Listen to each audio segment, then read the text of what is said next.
ഒരു ഫംഗ്ഷൻ, ആ ഫംഗ്ഷൻ്റെ ഉള്ളിൽ ഡിക്ലെയർ ചെയ്ത വാരിയബിള് ആ ഫംഗ്ഷൻ്റെ എക്സിക്യൂഷൻ കഴിഞ്ഞിട്ടും ആ വാരിയബിൾസിന് ആക്സസ് അതിൻ്റെ റിട്ടേൺ ചെയ്ത മെത്തേഡ്സിലോ ഫംഗ്ഷനിലോ കിട്ടുക, നമുക്ക് ആക്സസിബിൾ ആണ് എങ്കിൽ അതിനാണ് ക്ലോഷർ എന്ന് പറയാം.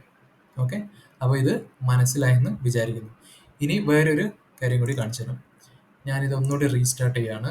ഈ ഒരു ഡിബഗിങ് ഇവിടെ ഞാൻ ഒന്നുകൂടി ഇൻവോക്ക് ചെയ്യും. അപ്പോൾ ഡിബഗ് മോഡിലായി. ഇവിടെ നിങ്ങൾക്ക് ബാങ്ക് എന്ന് കാണാൻ പറ്റുന്നില്ല ഫംഗ്ഷൻ. ഈ ബാങ്കിൻ്റെ സ്കോപ്പിലേക്ക് പോയി കഴിഞ്ഞാൽ നിങ്ങൾക്ക് ഇവിടെ ഒരു സ്കോപ്പ് കാണാൻ പറ്റും, അതായത് ഗ്ലോബൽ സ്കോപ്പ്. ബൈ ഡിഫോൾട്ടായിട്ട് നമുക്ക് കിട്ടുന്നതാണ് ഗ്ലോബൽ സ്കോപ്പ്. ഓക്കെ, ഇനി ഞാനിത് ഇൻവോക്ക് ചെയ്യാൻ പോവാണ്. ഇൻവോക്ക് ചെയ്യുന്ന ടൈമിൽ ബാങ്കിൻ്റെ ഉള്ളിൽ പോയി ഇത് റിട്ടേൺ കഴിഞ്ഞതിന് ശേഷം ഇവിടെ മൈ ബാങ്ക് കിട്ടി, ഒബ്ജക്റ്റ് കിട്ടി. അതിൻ്റെ ഉള്ളിൽ ഓരോ മെത്തേഡിൻ്റെ ഉള്ളിലും നിങ്ങൾക്ക് സ്കോപ്പ് കാണാൻ പറ്റും. ഈ സ്കോപ്പിൻ്റെ ഉള്ളിൽ നിങ്ങൾക്ക് കാണാൻ പറ്റും ഈ ഓരോ മെത്തേഡും ഒരു ക്ലോഷർ പുറത്തുള്ള വേരിയബിളായ വാലായിട്ട് ക്രിയേറ്റ് ആയിട്ടുണ്ട്.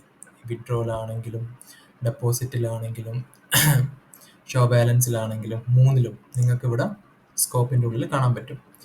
ഇതിൻ്റെ അർത്ഥം എന്ന് വെച്ചാൽ ബാങ്ക് റിട്ടേൺ ചെയ്താലും ഇതിൻ്റെ ഉള്ളിലുള്ള എല്ലാ മെത്തേഡ്സിനും ആ ബാങ്കിൻ്റെ വേരിയബിൾസ് ആക്സസ് കിട്ടും എന്നാണ്